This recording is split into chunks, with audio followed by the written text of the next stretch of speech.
젊은 엄마이자 인플루언서를 꿈꾸는 그녀가 충격적인 진단을 받았어요. 그녀는 췌장암에 걸렸고 예후도 좋지 않아요. 친구들과 가족들이 그녀를 위해 힘을 합쳐 수천 달러를 모아 치료비를 마련했어요. 그런데 또 다른 충격적인 일이 벌어집니다.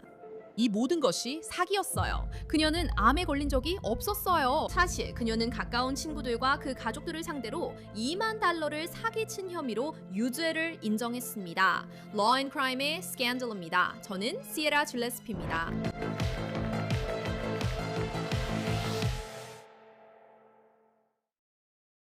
우리 대부분은 소셜미디어와 애증의 관계를 가지고 있어요.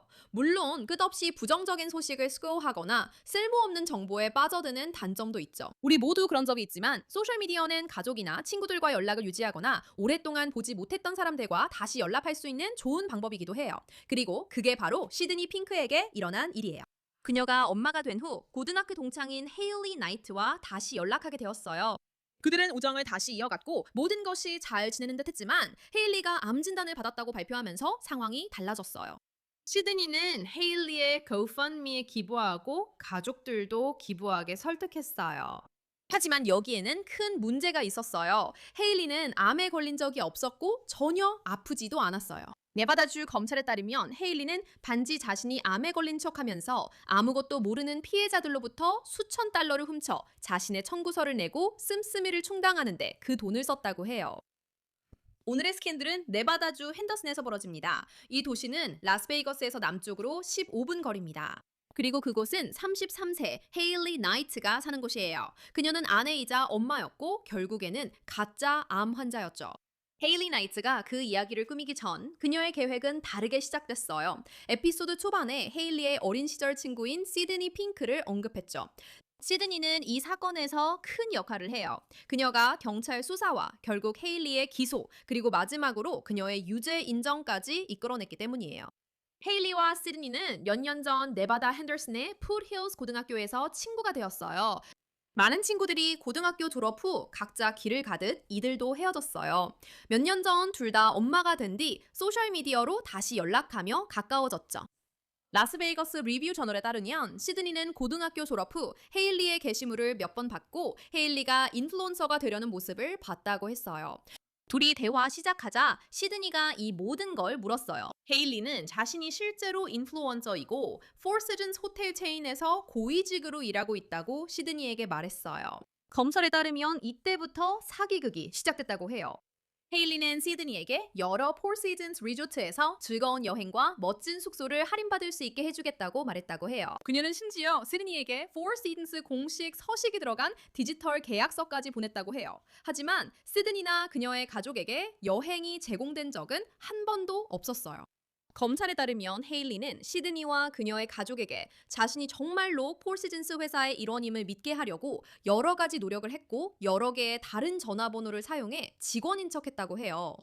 핸더슨 경찰서 진술서에 따르면 시드니는 1년이 넘는 기간 동안 헤일리가 한 거짓말들 때문에 자신과 가족이 사기를 당하고 있다는 사실을 전혀 몰랐다고 진술했어요. 시드니는 여행 날짜가 가까워질 때마다 여행이 무산되고 취소된 이유에 대한 변명이 항상 있었다고 말했어요. 하지만 헤일리는 자신이 암 진단을 받았다고 밝히면서 사기의 수위가 한 단계 더 높아졌어요. 검사들은 헤일리가 암 진단을 받은 적 없다고 하지만 헤일리는 시드니에게는 그렇게 말하지 않았어요. 헤일리는 시드니와 시드니의 온 가족에게 자신이 최근 췌장암 진단을 받았다고 밝혔어요. 하지만 사기는 거기서 멈추지 않았어요. 헤일리는 이른바 암 치료를 위해 돈을 모으려고 GoFundMe 페이지를 만들었어요. 그곳에서 헤일리는 시드니와 그녀의 가족 그리고 완전히 모르는 사람들로부터 돈을 받았어요. 헤일리는 자신이 2292달러 16센트를 가져갔다고 보고했어요. 그녀는 그 돈을 청구서를 갚거나 개인적인 용도로 말 그대로 유흥비로 썼어요. 시드니의 어머니는 라스베이거스 리뷰 저널에 이렇게 말했어요. 저는 100% 확신해요. 헤일리가 암을 가장한 건 헤일리 자신과 환불 문제, 즉 폴시즌스와 관련된 모든 사기에서 관심을 돌리기 위해서였어요. 시드니는 그게 통했다. 우리는 그때 그녀를 믿었고 그녀를 위해 마음이 아팠으니까 라고 말했다. 시드니의 언니 코리 핑크도 라스베이거스 리뷰 저널과 인터뷰했다. 코리는 헤일리의 일에 $250를 기부했고 헤일리가 자신을 인플루언서로 만들어줄 수 있다고 설득해서 헤일리와 더 가까이 살기 위해 자신의 삶 전체를 바꿨다고 말했어요. 코리는 이렇게 말했어요. 정말 제 인생의 많은 부분을 잃었다고 느껴요. 저는 유타에서의 제 모든 삶, 예전처럼 볼 수 없는 친구들, 그리고 제 직장과 아파트 같은 것들을 모두 떠나야 했어요. 참고로 이 모든 일은 2023년 6월부터 2024년 4월 사이에 일어났어요. 하지만 헤더슨 경찰이 헤일리에 대한 조사를 시작한 것은 2026년 1월, 시드니가 이 모든 혐의를 제기하면서부터였어요. 그녀는 일어난 모든 일을 설명했고 헤일리가 모든 것을 인정한 스크린샷 등 증거도 제출했어요. 라스베이거스 리뷰 저널에 따르면 헤일리는 시드니에게 파스든스 돈을 가져간 건 맞지만 내 곁에 있을 때는 네 물건을 절대 안 가져갔어 라고 문자로 약속했어요. 헤일리는 췌장암에 걸린 적 없다고 인정하며 시드니에게 자궁경부 문제는 사실이지만 췌장은 아니었어 라고 문자했어요. 헤일리에 대한 조사가 시작된 직후였습니다. 그녀는 $5,000에서 $25,000 사이의 중범죄에 해당하는 절도 혐의로 기소되었습니다. 그녀는 바로 지난달 그 혐의에 대해 유죄를 인정했습니다. 유죄 인정 합의의 일환으로 헤일리는 거의 $1,000에 달하는 배상금을 갚기로 동의했습니다. 만약 그녀가 이를 성공적으로 이행하고 보호관찰을 마치면 유죄를 인정한 것을 철회하고 중범죄에 해당하는 절도 대신 경범죄에 해당하는 절도에 대해 유죄를 인정할 수 있으며 복역한 기간에 대한 공제도 받을 수 있습니다. 좋아요. 저는 그 모든 것, 즉 유죄 인정, 가능한 형벌, 그리고 윤리적인 부분에 대해서도 몇 가지 질문이 있습니다. 암 진단 조작 관련 윤리 문제도 포함해서요. 이제 제가 좋아하는 게스트, 재판 전문 변호사 알렉시스 로젠버그를 모시겠습니다. 알렉시스, 반갑고 스캔들에 나와주셔서 감사합니다. 먼저 이 부분부터 시작해 볼게요. 혐의는 중범죄, 절도입니다. 이런 혐의에 대해 정당하고 적절한 기소라고 생각하시나요? 물론이죠. 정말 끔찍해요. 그녀는 암에 걸린 적도 없으면서 사람들에게 자신이 암이라고 했어요. 실제로 생존율이 매우 낮은 아주 끔찍한 종류의 암이라고 했어요. 그리고 그녀는 사람들이 자신을 불쌍하게 여기고 힘들게 번 돈을 자신에게 주도록 만들고 있어요.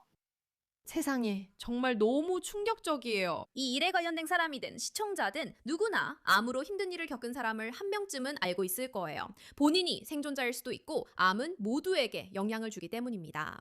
이 이야기를 읽으며 저도 몇 년 전 아버지가 암으로 돌아가셨습니다. 그리고 저는 정말 누군가가 동정을 받고 싶어서 그런 말을 하면서 실제로는 암이 없으면서 열심히 번 돈을 훔쳐간다는 게 정말 뻔뻔하다고 생각해요. 제 말은 이런 일에 사기 같은 추가 혐의가 더 적용될 수 있다고 보시나요?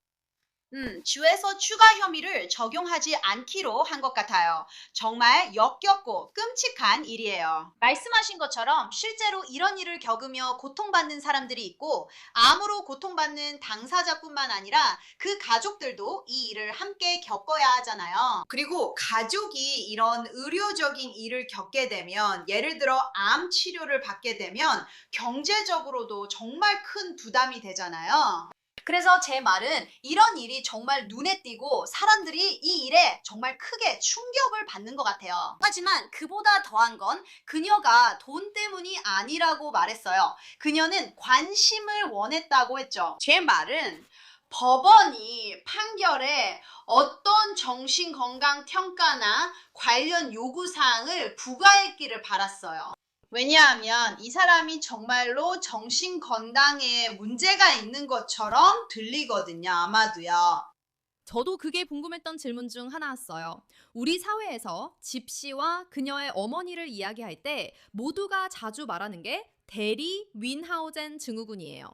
어머니가 딸에게 나는 암에 걸렸어 등으로 느끼게 한 것이 바로 대리 민하우젠 증후군의 일부입니다. 그런데 만약 당신이 그녀의 변호사라면 그녀의 심리를 들여다보면서 정말로 자신이 암에 걸렸다고 믿었을 가능성도 있다고 볼 수 있을까요? 처음에 변호인 측이 그렇게 접근했을 수도 있나요?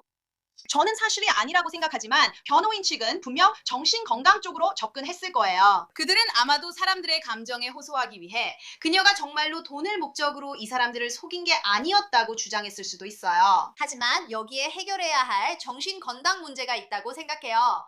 왜냐하면 그녀가 꼭 돈이 필요했던 것 같지는 않고 진짜 문제는 돈이 아니라 그녀가 관심을 원했다는 점이었으니까요.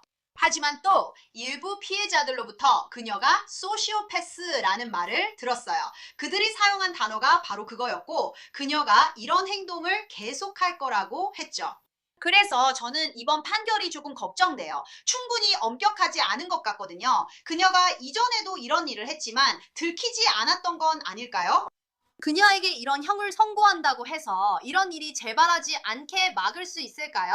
제 생각엔 그렇지 않고 판결이 충분히 엄격하지 않았다고 봅니다. 그녀가 피해자들에게 한 일은 정말로 충격적이에요.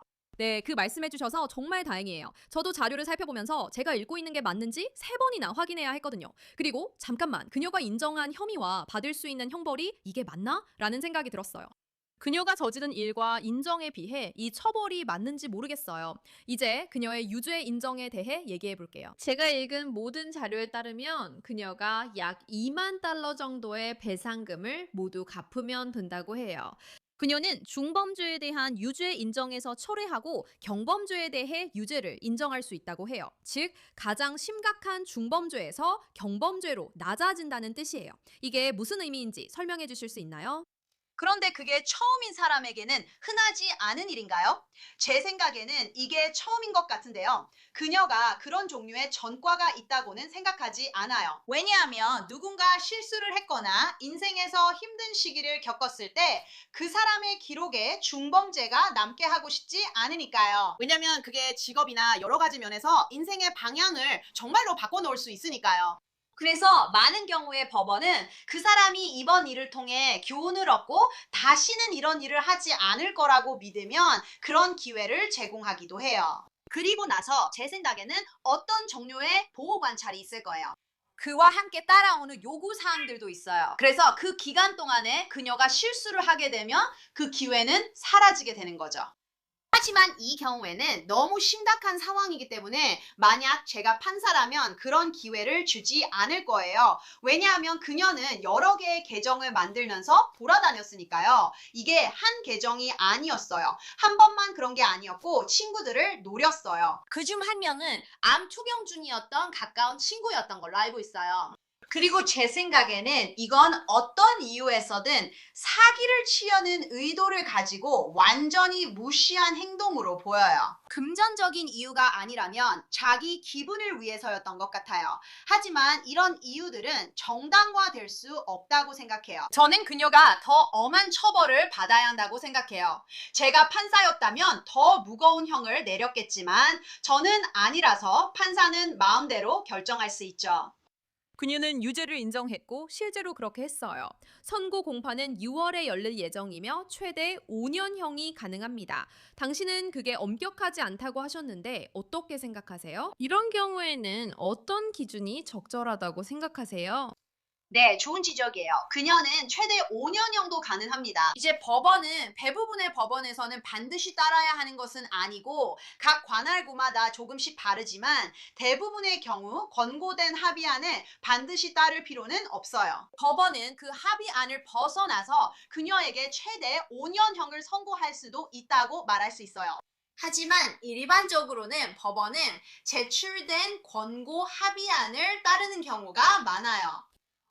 그래서 맞아요. 그녀가 5년형을 받을 수도 있어요. 제가 그녀에게 5년형이 필요하다고 생각하느냐고요? 꼭 그녀가 5년형을 받아야 한다고 생각하지는 않지만 현재 제안된 합의는 제 생각엔 너무 가벼운 처벌인 것 같아요. 그리고 저는 분명히 정신건강 관련 조건이 꼭 포함되어야 한다고 생각해요. 왜 그녀가 이런 인정이 필요하다고 느끼는지 알아보고 더 나은 스트레스 해소 방법을 가르쳐서 다른 방법으로도 그런 만족감을 얻을 수 있도록 해야 한다고 생각해요. 하지만 그냥 단순히 그녀에게 알겠어, 네가 문제를 일으키지 않고 이 돈을 갚으면 우리는 이 일을 잊어버릴 거야 라고 말하는 건 피해자들의 말을 들어보면 그런 식으로 하는 게 그녀가 앞으로 이런 일을 다시 저지르는 걸 막을 수 있을 것 같지는 않아요. 여기서 가장 중요한 점은 재범을 원하지 않는다는 거예요. 이미 피해자가 여러 명이고 피해 금액도 2만 달러에 달하고 사람들이 힘들게 번 돈을 그녀에게 기부했어요. 말씀하신 대로 그녀가 중범죄에서 경범죄로 감형되어 가벼운 처벌만 받는다면 이런 일을 또 저지르지 않을 이유가 있을까요? 그리고 그 부분을 더 구체적으로 말씀드리자면 저희가 배상금에 대해 이야기했지만 그녀는 받은 2만 달러 가까운 금액을 꼭 갚아야 합니다. 그러니까 그녀가 받은 기부금을 다시 돌려주고 GoFundMe로 기부한 사람들에게 돈을 갚아야 하잖아요. 저는 그게 궁금해요. 1,000달러도 꽤 큰 돈이라고 생각해요. 그래서 누군가가 그냥 자기 은행 계좌에서 그 돈을 바로 빼서 갚는다는 게 모든 사람이 그렇게 할 수 있는 건 아니잖아요. 시간이 좀 걸릴 수도 있고요. 그리고 그녀가 실제로 이 모든 돈을 다 갚을 수 있을 확률은 얼마나 될까요? 혹시 그걸 갚아야 하는 기한이 정해져 있나요? 보통은 그 사람의 재정 상태를 평가한 다음에 상환 계획을 세우게 될 거예요. 그건 남아 있어요. 다 갚을 때까지 없어지지 않아요. 그래서 보통은 상환 계획이 마련돼요. 그리고 우리가 충분히 다루지 않은 GoFundMe 얘기도 있어요.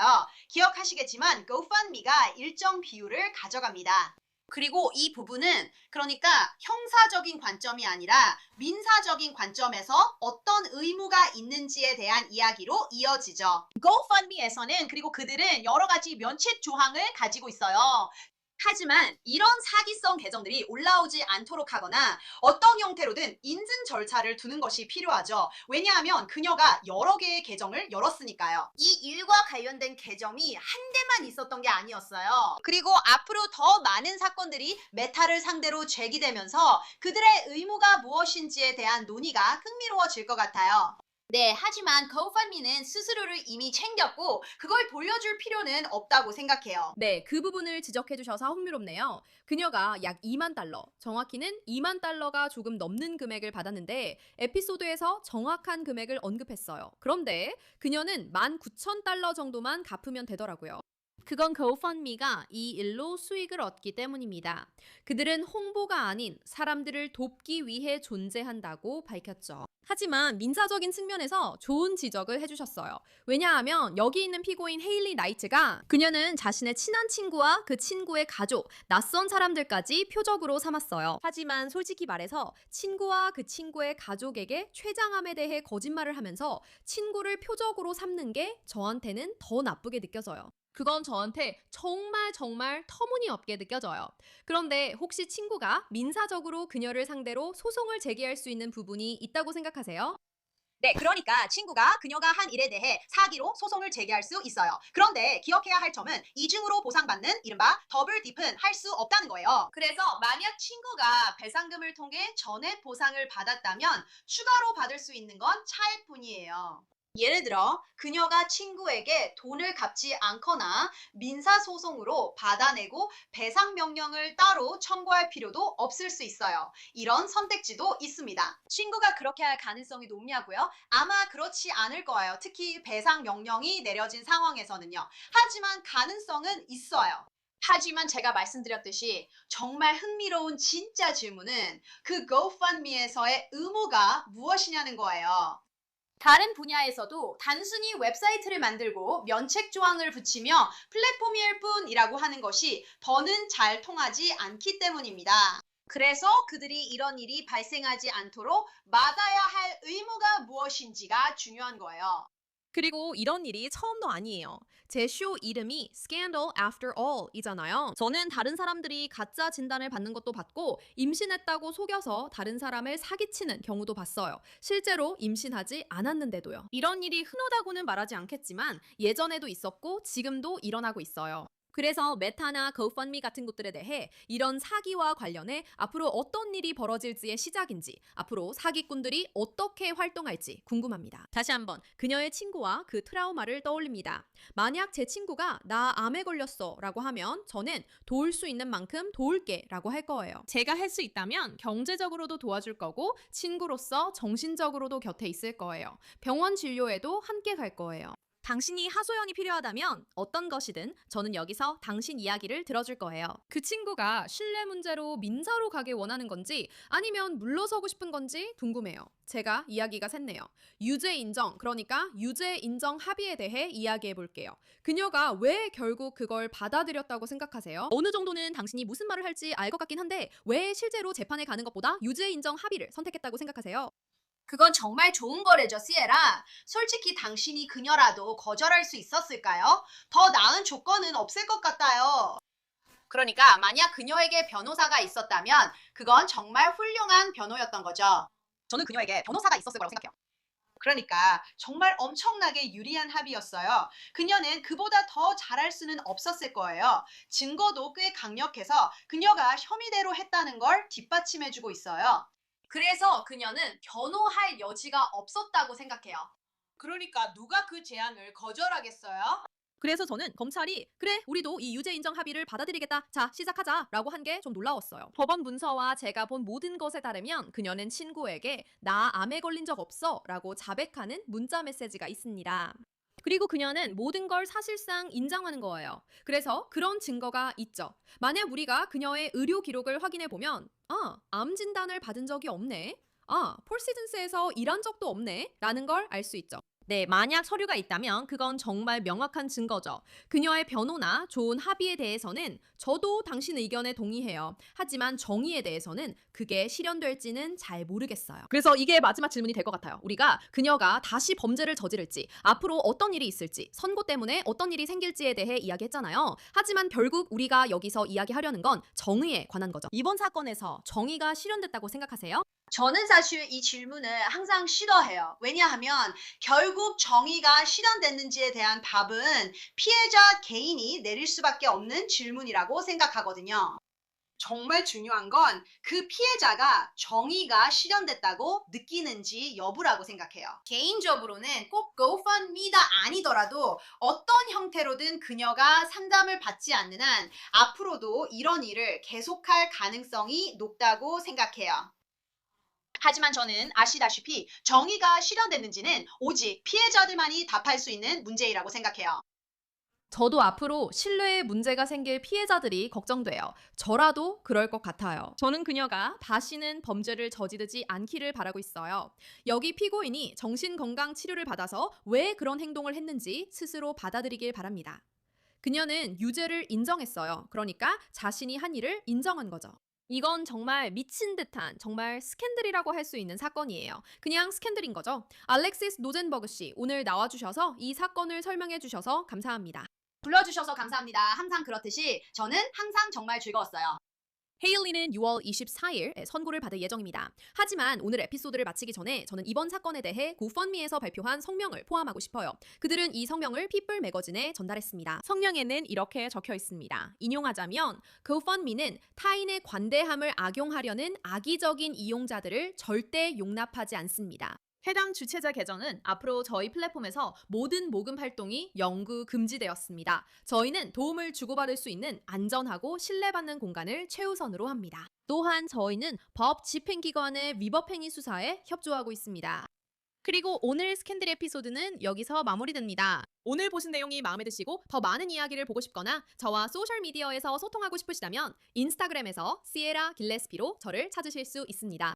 스캔들 에피소드 추천해주셔서 감사합니다. 진행자 시에라 길레스피였고 다음 시간에 뵙겠습니다.